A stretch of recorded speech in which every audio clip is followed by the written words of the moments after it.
Hello and welcome to this week's Britain's favourite Sunday sermon. Well, that was it. It was budget week, all the excitement, all the noise. But afterwards, how excited really were you?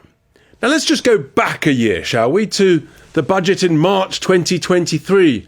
The Chancellor, the same Jeremy Hunt, he stood up and he said it was a budget for growth.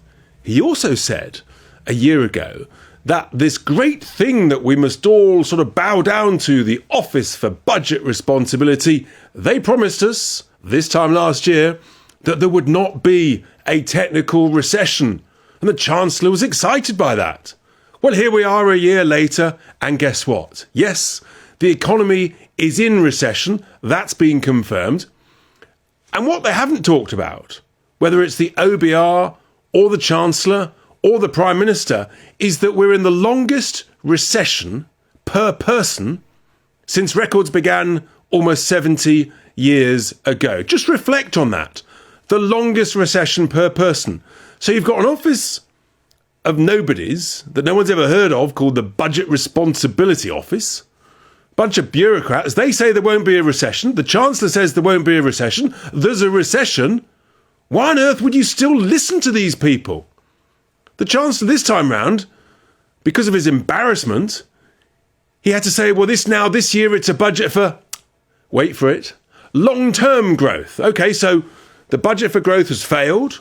So now it's a budget, not even for medium-term growth. No, it's a budget for long-term growth some point in the future. I tell you what, how about a budget for growth now? If that's okay with you, because frankly, everybody is suffering. But oh no. We get a budget for long-term growth. Oh, and then they say, brilliant, this isn't it, that actually they've got a plan. Yes, the Prime Minister and the Chancellor have a plan and the plan is working. Seriously? Are they deluded? I mean, we're in the longest recession per head in our lifetime, in 70 years. And they have the cheek and the gall to say the plan is working. Unreal. And they're still listening to these people at the Office for Budget Responsibility. Okay, we all make mistakes. Maybe they've been brilliant in the past, and this is just a one-off error. Well, let's look at their track record, shall we? In the last decade or so, the Office for Budget Responsibility, set up by one George Osborne, their cumulative errors and wrong forecasts total well over £500 billion. I know that's an impossibly large number. I'll simplify it. It's £500 billion. Again, it's impossibly large. This wasn't a one-off mistake. These people are serially incompetent. They are serially useless. In any other walk of life, with that woeful track record, guess what?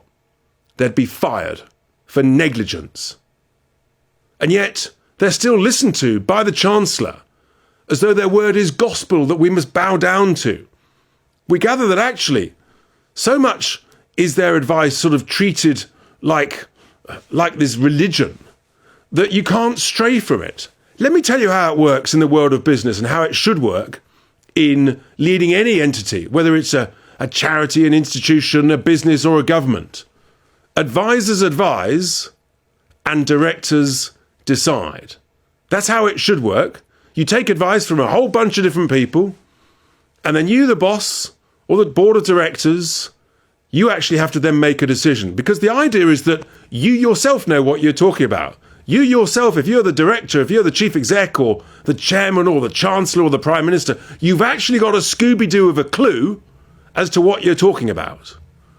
So you can take the advice, but you can then say, well, I agree with this, but I think you're completely wrong on that. Or I've listened to some other economists who give a different view and think, well, if we do this, we'll get more growth in the short term. What's actually going on is that the Treasury officials and the Office for Budget Responsibility economists, they play a sort of merry-go-round. You know, they disappear into one office and then the other, and they swap jobs. It's what goes on in what I call the quangocracy of the civil service and the establishment.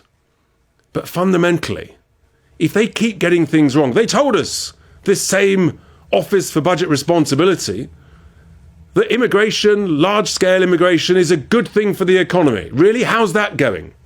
We've got the highest immigration ever in the last 2 years. 2022 net was 745,000. 2023, when the numbers come out in May, net, I think will be around the 800,000 plus mark. And yet we're in the longest recession since records began. That is not a coincidence. Mass low-skilled immigration depreciates the actual working conditions, the wealth per person of the existing population when you've got zero growth. Growth has fallen.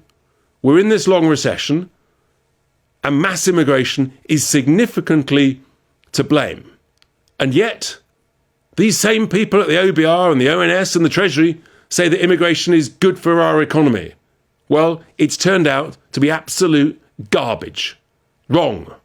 And at some point, someone's got to have the courage to say we've messed up, we've screwed up, we've got to change course. Because if we don't, we're literally heading to disaster.